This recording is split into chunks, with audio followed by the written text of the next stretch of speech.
The kettle had just begun its low whistle when the phone rang. I reached for it without thinking, pressing it to my ear with the steam still curling against my cheek. "Jonathan passed away," Priscilla said. No preamble, no pause. Just the words clipped and cold. I gripped the edge of the counter. "What?" "When how heart attack," she cut in. My voice barely made it out. "When is the funeral?" "He's long gone," she replied, the tone almost impatient. "We already buried him in a small ceremony for close friends only." There was a faint clink of glass on her end, then nothing but silence before the line went dead. The kettle screamed. I set it aside without pouring, staring at the tiles, as if they might explain how my only child could be taken from me twice, once by death, and again by his own wife's choice to erase me from his last day. I sank into the nearest chair palms, flat on the table, feeling the tremor in my hands. The house seemed impossibly quiet. Not even the clock dared to tick loudly. I don't remember how long I sat there before I reached for the phone again. Leora answered on the second ring. My voice cracked as I told her. I could hear her sharp inhale, the disbelief thick in her silence. "Varel," she said slowly, "you know Jonathan came to me last year to draft his will." I closed my eyes. He never mentioned that. "He made sure you were listed as co-executor," she went on, "and that you'd have partial control over his business if anything happened." Priscilla hadn't said a word about it. The teacup on the table was cooling untouched, but the air around me felt heavier, denser, as if pressing me toward a truth I hadn't wanted to consider. I set the receiver down gently, though my thoughts were anything but gentle. In my years at the courthouse, I'd seen families splinter over far less. I knew the signs when someone was moving quickly to keep control. And this was moving very quickly indeed. The day Corlin died, the world tilted and never fully righted itself. Jonathan was 24, then still finding his footing, and I threw myself into keeping us both upright. The courthouse became more than a job, it was a lifeline. I took on extra hours, stayed late filing probate petitions, and brought home stacks of case law to study after dinner. Every decision was made with Jonathan in mind. The small inheritance from his father went straight into his education, and when he wanted to open his own shop, I co-signed the loan without hesitation. When I first met Priscilla, it was at Jonathan's shop on a spring afternoon.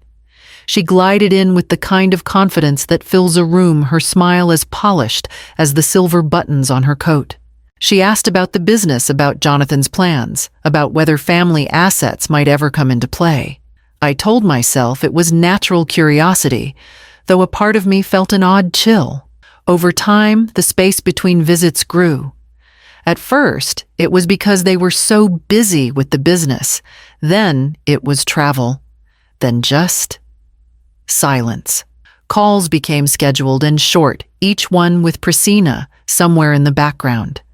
Last Christmas, she insisted they needed a quiet holiday at home. I found out later through a former neighbor's holiday card that home had been a resort in Aspen. I told myself not to take it personally. People live their lives. Still, there were moments that gnawed at me, the way Jonathan's eyes darted when I asked simple questions. How Priscilla would redirect conversations back to herself. How invitations seemed to get lost more often than not. Now, with the weight of her voice still in my ear, telling me he was long gone, those years of slow erosion felt different. Not an accident. Not distance born from neglect, but something else, something deliberate.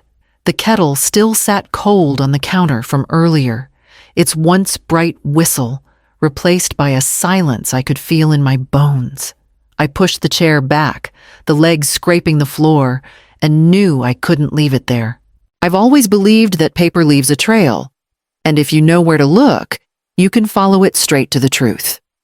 The morning after Priscilla's call, I drove to the county probate office. Even after years away, I still remembered the smell of the place, ink dust, and something faintly metallic from the old filing cabinets. I signed in as if I were just another member of the public, not someone who had once spent half her life behind those counters. Sitting at a terminal, I typed in Jonathan's name. Nothing. No petition to open probate, no filing of a will. The system was as bare as if he'd never existed. That didn't make sense. I knew a will had been drafted. Leora had mentioned it herself just the day before. She's not the sort to misremember details, especially when it comes to legal documents. I left without drawing attention and drove straight to her house.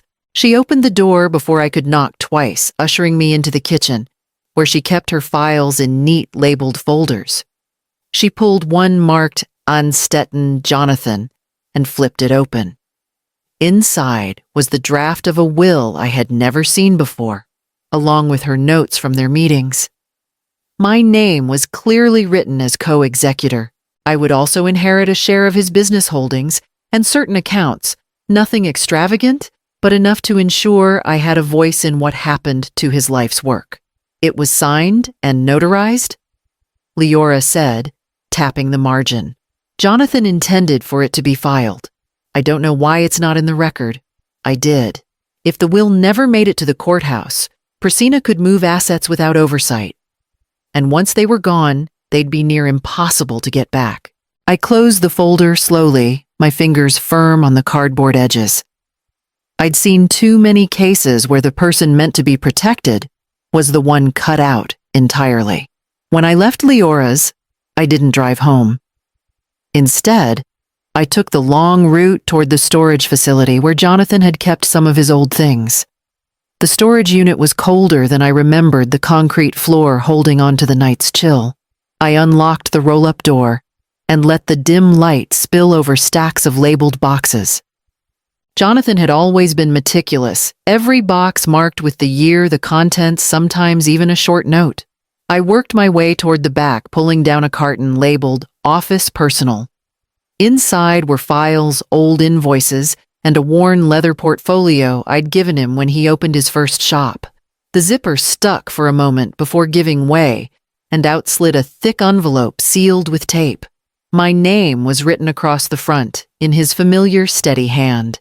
I sat on the edge of a dusty trunk and broke the seal. Inside was a photocopy of his signed and notarized will, the same one Leora had shown me, but this time, with a short note clipped to it. If anything happens, keep this safe. Don't let anyone push you aside. The paper trembled slightly in my hands. He'd known. Months before his death, he had anticipated that someone might try to cut me out. Whether he suspected Priscina or simply wanted to be sure, I couldn't say. But the certainty in his words left no room for misunderstanding. I slid the documents back into the envelope, resealed it as best I could, and placed it into my tote bag. On the way out, I stopped by the bank and rented a small, safe deposit box under my name alone. The envelope went inside, tucked between a few of my own important papers. As I closed the heavy door of the vault, I felt a steadiness settle over me. Grief was still there, raw and unyielding, but now it was joined by something else, a quiet resolve. By the time I stepped back into the daylight, the course ahead of me had shifted. I no longer felt like a woman left outside the gates. I had the key, and I intended to use it. That evening, I called Leora and told her we needed to meet the next morning to discuss the next step. Leora and I met at her kitchen table the next morning, the smell of fresh coffee mingling with the faint scent of paper from the open files between us.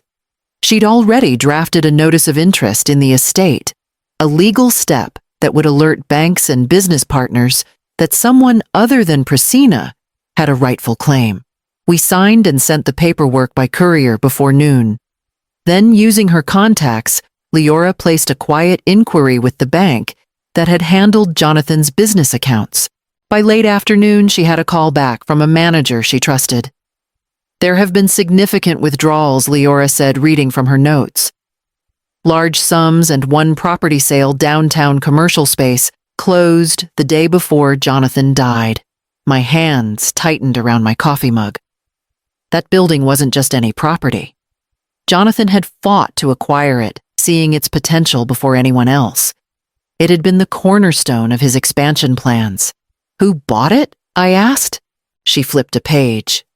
A holding company newly formed, registered under a partner of Priscina's brokerage firm. The words landed with a dull, heavy weight. This wasn't grief-driven confusion or hurried decision-making. This was planning, deliberate, calculated, and already in motion before Jonathan was even gone.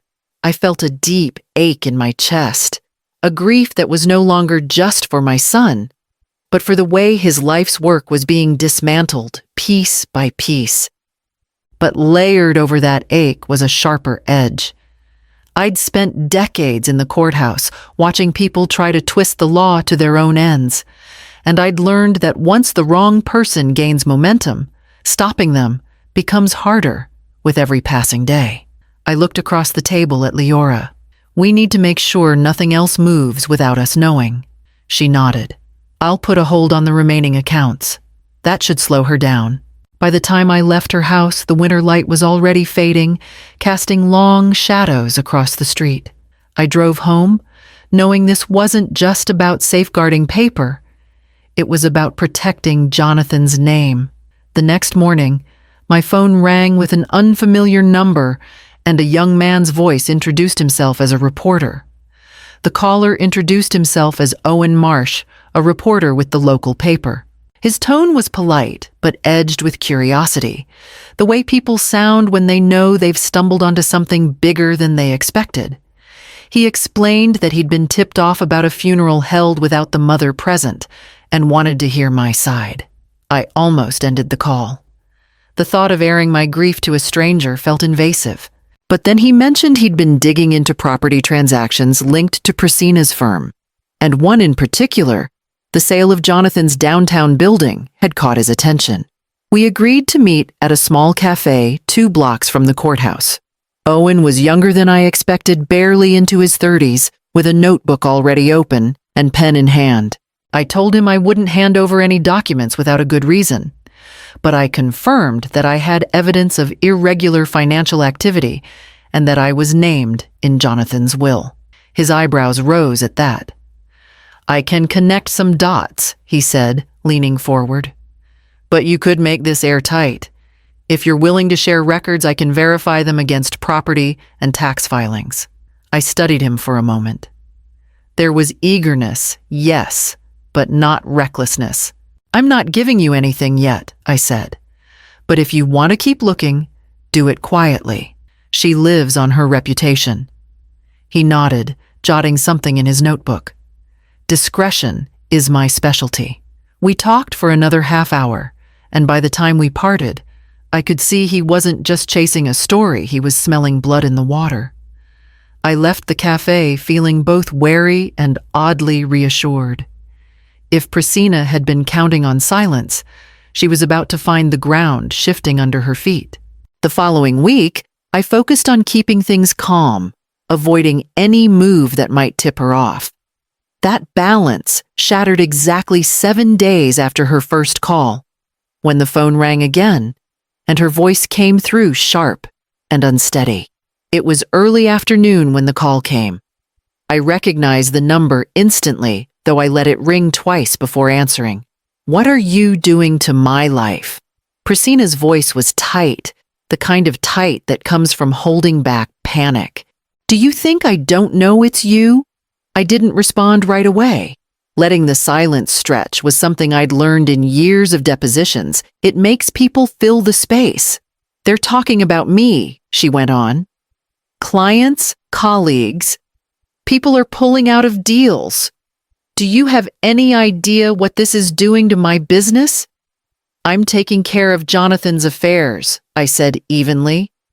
That's not your place anymore, she snapped. You don't get to. I cut her off my tone, still calm. It is exactly my place. And then I ended the call. For a long moment, I stayed there, the receiver still in my hand, listening to the faint hum of the dial tone. Her fear was confirmation enough that the steps Leora and I had taken were having an effect. The bank holds the quiet inquiries word was leaking, and in her world, reputation was currency. That evening, I met Leora at her office. She slid a folder across the desk, her expression grim.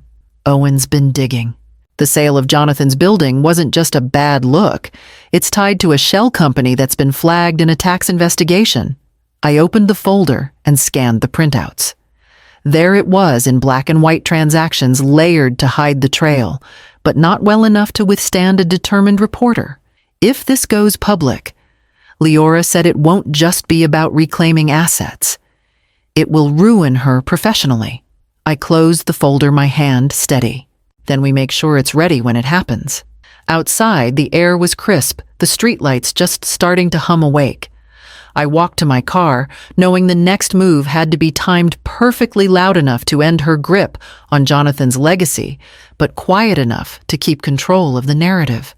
That opportunity came sooner than I expected in the form of a charity gala. The charity gala was one of those events where everyone who mattered in Priscina's circle would be present.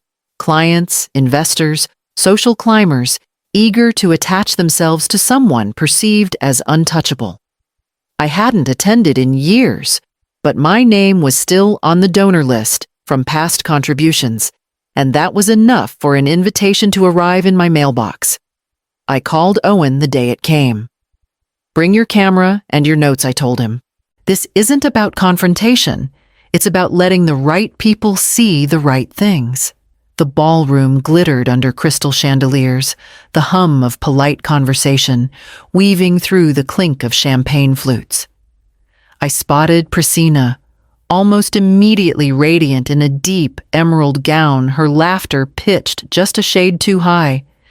She was working the room, but there was a tension in her movements, like someone who knew the floor beneath her wasn't as solid as it looked. Owen arrived quietly, blending into the crowd with the ease of someone used to being invisible until he needed to be noticed. We positioned ourselves near the silent auction tables, a spot guaranteed to draw the city's most influential attendees. When the moment was right, I pulled the envelope from my clutch, a pristine copy of Jonathan's will, along with the sale documents Owen had traced to the shell company. I handed them to the chair of the gala committee, an old acquaintance who had built her career on integrity and connections. I didn't have to say much. The documents spoke for themselves. By the time dessert was served, I could see the ripple moving through the crowd. Glances toward Priscina grew sharper. Conversations stilled when she passed. She smiled harder, drank faster. I left before the speeches began, stepping into the cool night air with Owen at my side. "It's in motion now," he said, tucking his notebook into his coat. As I drove home, the phone on the passenger seat buzzed with a new message from Leora. Short, precise, and exactly what I'd been waiting for. Leora's message was simple. The board wants to meet without her. By morning, I was seated in the conference room of Jonathan's company, a place I hadn't stepped into since the ribbon cutting years ago. The directors filed in their expressions a careful mix of courtesy and apprehension. At the head of the table sat the interim chair, a man who had known Jonathan since his first apprenticeship. I laid the will on the table. This is Jonathan's last signed and notarized directive. It names me as co-executor and grants me authority in company matters. No one disputed it. In fact, a few looked almost relieved. The room had been under strain, and Priscina's recent actions had rattled everyone. The interim chair cleared his throat. "Given the circumstances, we're prepared to reinstate your oversight, effective immediately. We spent the next hour reviewing contracts, reversing unauthorized transfers, and issuing holds on any pending asset sales. Every signature I placed on those documents felt like stitching a torn seam, slow work, but necessary to keep the whole from unraveling further. When it was done, I stayed behind in the empty conference room, my hand resting on the polished wood table. Jonathan's photo still hung in the lobby, smiling in a way that suggested he was already looking toward the next big thing. I couldn't give him that future, but I could guard what he'd built. 2 days later, I organized a public memorial at the city's botanical garden. It wasn't grand, just a circle of chairs under a canopy of autumn branches, but it was open to everyone. Former employees, customers, neighbors. They all came. Stories were shared. Laughter rose between tears, and his name was spoken with the respect it deserved. I stood off to the side, listening, feeling the weight of the past weeks shift from a burden to a purpose, fulfilled. As the last guests drifted away, Leora approached her expression, carrying both satisfaction and something unspoken. She handed me an envelope, the kind that promised to change the air in the room the moment it was opened. I turned the envelope over in my hands before opening it. Inside was a single-page letter written on the company's letterhead and signed by the full board. They were formally transferring Jonathan's majority shares to me in accordance with the will. The language was clinical, but the meaning was anything but. It was the final step in reclaiming what he had intended me to have all along. I set the letter back in its envelope and felt a quiet, steady calm. This wasn't triumph in the loud, sweeping way people imagine. It was the kind that comes after days of storms when the water finally lies still. That evening, I sat at my desk and wrote a short press release. It thanked the community for their support, confirmed the board's decision, and announced a scholarship fund in Jonathan's name for apprentices in his field. No mention of disputes, no accusations, just a clear statement of where his legacy would live from now on. Within hours of its release, messages began to arrive. Old friends, past employees, even customers from years ago reached out to share memories. The tone was warm, grateful. Not a single one mentioned Priscina. I didn't hear from her again directly. I didn't need to. Owen later told me she'd withdrawn from several public projects and quietly listed her firm for sale. Whether she left out of embarrassment or strategy didn't matter. She no longer had the space to touch anything Jonathan had built. 1 week later, I returned to the botanical garden alone. The chairs were gone, the leaves deeper in their autumn colors. I walked the path, slowly stopping at the spot where his memorial had been. Pulling the letter from my bag, I read it again in the dappled light. There was no grand gesture, no audience, just me, the paper, and the memory of my son. I folded it carefully, slid it back into the envelope, and felt a final piece settle into place. When I left the garden, the air was cool and clear, and for the first time in weeks, I could breathe without feeling the weight of what had been taken.